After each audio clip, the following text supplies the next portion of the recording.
तो आज हम पढ़ने वाले हैं क्लास 10th भूगोल का पहला चैप्टर जिसका नाम है भारत संसाधन एवं उपयोग। दोस्तों हमारी जो प्रकृति होती है उसमें बहुत सारी चीज़ें देखने को मिलती है, जैसे कि जल, मिट्टी, हवा, जंगल, जानवर। ये सब क्या है? तो ये सब संसाधन है। संसाधन का मतलब होता है कि हमारी प्रकृति में मौजूद कोई भी ऐसी चीज़ जो हमारी ज़रूरत को पूरा करती हो उसे संसाधन कहा जाता है। अगर इसे हम आसान भाषा में समझे तो मानव जीवन में उपयोग होने वाली सभी वस्तुएं संसाधन कहलाती है। अब देखो हम कैसे समझेंगे कि कोई भी चीज़ संसाधन है या नहीं। तो इसे समझने के लिए हमें एक चित्र को समझना पड़ेगा। तो इस चित्र को आप ध्यान से देखिए। ऊपर है पर्यावरण, बायां साइड में है प्रौद्योगिकी मतलब कि तकनीक, दायां साइड में है संस्थाएं और बीच में है मानव।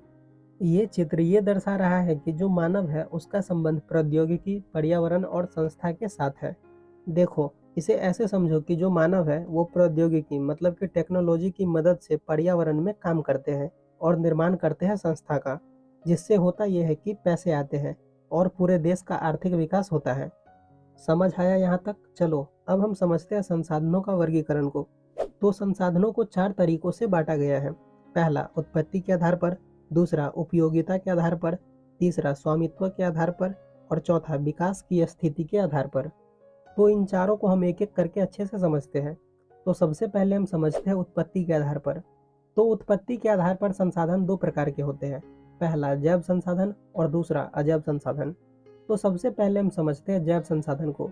तो वैसा संसाधन जिसकी प्राप्ति जैव मंडल से होती है और इनमें सजीव के सभी लक्षण मौजूद होते हैं उसे जैव संसाधन कहा जाता है, जैसे कि मनुष्य, वनस्पति, जानवर, मछली इत्यादि।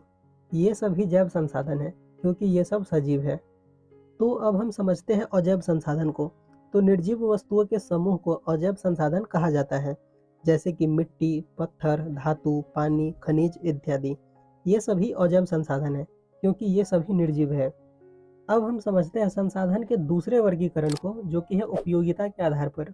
तो उपयोगिता के आधार पर भी संसाधन दो प्रकार के होते हैं, पहला नवीकरणीय संसाधन और दूसरा अनवीकरणीय संसाधन। तो सबसे पहले हम समझते हैं नवीकरणीय संसाधन को। तो वैसा संसाधन जिसे हम भौतिक, रासायनिक या यांत्रिक प्रक्रिया द्वारा नवीकृत या पुनः प्राप्त कर सकते हैं उसे नवीकरणीय संसाधन कहा जाता है, जैसे कि सौर ऊर्जा, पवन ऊर्जा, जल, विद्युत, जंगल इत्यादि। ये सब नवीकरणीय संसाधन है क्योंकि इन सब का उपयोग करके भी इन सब का पुनः उत्पादन किया जा सकता है। तो अब हम समझते हैं अनवीकरणीय संसाधन को। तो वैसा संसाधन जिसका निर्माण दोबारा नहीं किया जा सकता है या पुनः निर्माण होने में लाखों वर्ष लग सकते हैं उसे अनवीकरणीय संसाधन कहते हैं, जैसे